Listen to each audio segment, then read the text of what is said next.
All right, let's go. Hi, welcome back. Today is my birthday. I turned 37 years old. Thank you. And I've been in the playing card industry since 2011. So if you do the math on that, it's a long time. And over the last few years, I've taken a step back from playing cards and the industry as a whole, as a lot of you probably may have noticed. Well, this leads me to the decision that I have made and the announcement that I want to make here today. I am officially retiring from the playing card industry. Now, what does this mean? Well, we're going to go over all of that in this video, including telling you a little bit about my story, how I ended up being here today, as well as what the future holds for Magic, playing cards, myself, and all those things. So let's get into it. Now, before jumping into it, I have some big news. My last deck of cards is now available for pre-order on houseofplayingcards.com. These are the Knock Private Reserves, my own private reserve Knock deck that I printed many years ago, but I am now putting them up for sale for everybody to grab a few decks and complete their collection. My story starts when I was just 23 years old. I was an aspiring entrepreneur in college at the time, but I knew I wanted to do something with my life other than just, finish college, go get a job, the usual path. And I had this passion for magic, I just didn't know what to do with it. Do I just become a performing magician? Do I walk around tables and, hey, here's a card trick? Now, at the time, there were a few magic companies out there, and when I met the people behind these companies, I realized that they were just like me. They were kids my age starting these magic companies, and that was really inspirational. And I asked myself a simple question: if they can do it, why can't I? So I got to work, and the following year I launched the Blue Crown.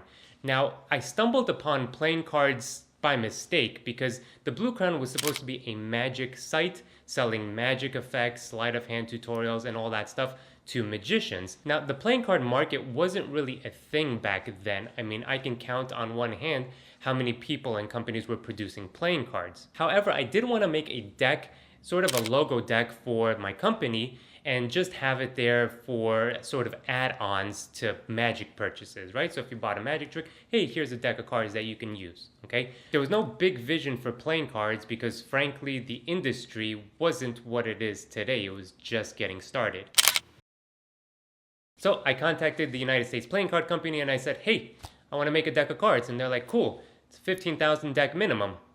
And I was like, oh, alrighty then, thanks. Now, obviously at the time I couldn't afford to print 15,000 decks, and also how in the world would anybody sell 15,000 decks on a website? Now, luckily for me, USPCC was also testing out a new press that can do smaller quantities, and I was like, I'll take it. So I got to work in designing and printing the Blue Crown deck, the first deck that I have ever created. Now, we made 2,500 of these decks, which was the absolute minimum that you can do at the time. And I thought that, I'd put them up on the website and just kind of have it there for 6 months, a year. They'll sell out eventually. Well, I put them up on the website and they sold out in 2 days.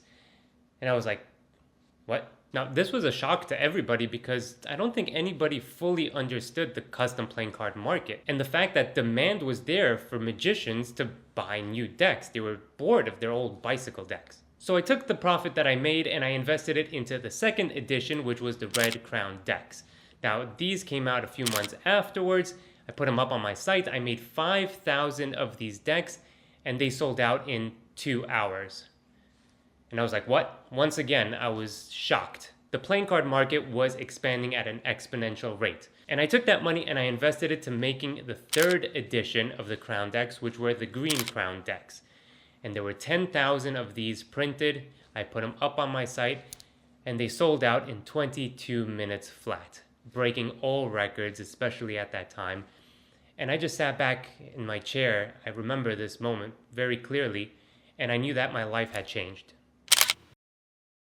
Now, in business, I think it's very important to understand what works and expand on that idea. So I did just that. I understood that playing cards were an actual thing now. And so I took that concept and I created the House of Playing Cards, a new brand strictly for playing cards. Now, of course, the following year, the Knock brand was born. And it started with a very simple concept. more and more people were producing custom playing cards, and everybody was making their decks more and more custom. Custom faces, custom this, custom that. And I just took a step back and I applied sort of my thinking that I do to Magic, which is stripping everything away back to its core. And so I came up with the idea of the knock deck. Now, my good friend Kevin Raylick was working with me at the time, and I turned to him and I said, I have an idea for a deck. And he said, cool, what's the design? I go, no, nothing, only color. And so the joke came about that nothing, only color stands for knock, and I realized that I needed to brand the deck somehow.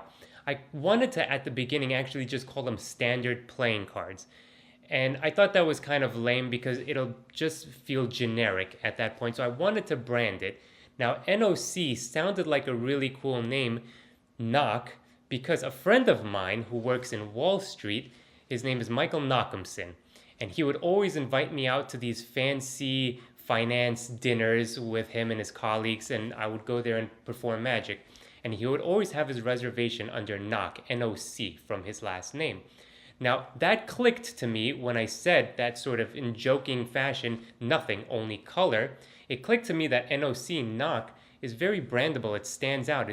You'll remember it. And so the knock deck was born and expanded from there on out. I don't know how many versions we have, but when you count all the decks that I've created and released over all of these years, they come out to over 300 different decks. And I'm very proud to say that we've sold well over 1 million decks of cards in my career and generated over $10 million of revenue, which is mind-blowing to think about. Now, you might be thinking to yourself right now, hey Alex, that sounds great. Awesome. Good job. Why are you quitting then? And that's a very valid question, so let me explain.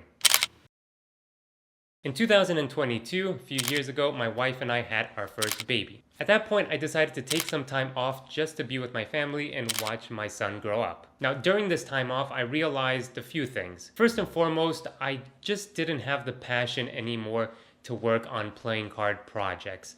Now, I love to teach, and especially in this industry, teach magic. And I was fortunate enough to be able to teach millions of people, especially online, magic, sleight of hand, performance. I traveled the world. I've been to over 120 cities lecturing and performing for magicians and again, teaching. And this really led to sort of the impact that I want to have on the industry. Now, selling playing cards is fine, great, right? It makes a lot of money. But I wasn't feeling like I was inspiring anybody. I wasn't feeling like I was making a difference. Just simply changing the color of a deck and then printing it, selling it, that just personally felt a little bit empty and unfulfilling. And at the end of the day, what is the point of working on something if you're not passionate about it? You want to wake up every day feeling excited, feeling motivated. And over the years, my passion for playing cards dwindled and my passion for other things emerged. And I think that's okay, right? That is the point of life, evolving and taking the next step and raising the bar for yourself. I felt like I can do so much more. So with all of that said, I decided that, look, I want to take the next step and reach that next level, perhaps not in the magic or playing card industry, perhaps in something else. Now, the most asked question by far from everybody is, hey Alex, are you still going to be in magic or are you retiring from that too? So I want to make it very clear, I am only retiring from producing playing cards myself, being involved in playing cards myself. The magic side, I still love to teach magic. I still will do courses, and if I feel like I have anything of value that I want to say, I will do that, right? Because magic is always going to be part of my life. I just won't be involved in making the decisions day to day, producing playing cards, creating new decks on House of Playing Cards. Now, there is a caveat to that.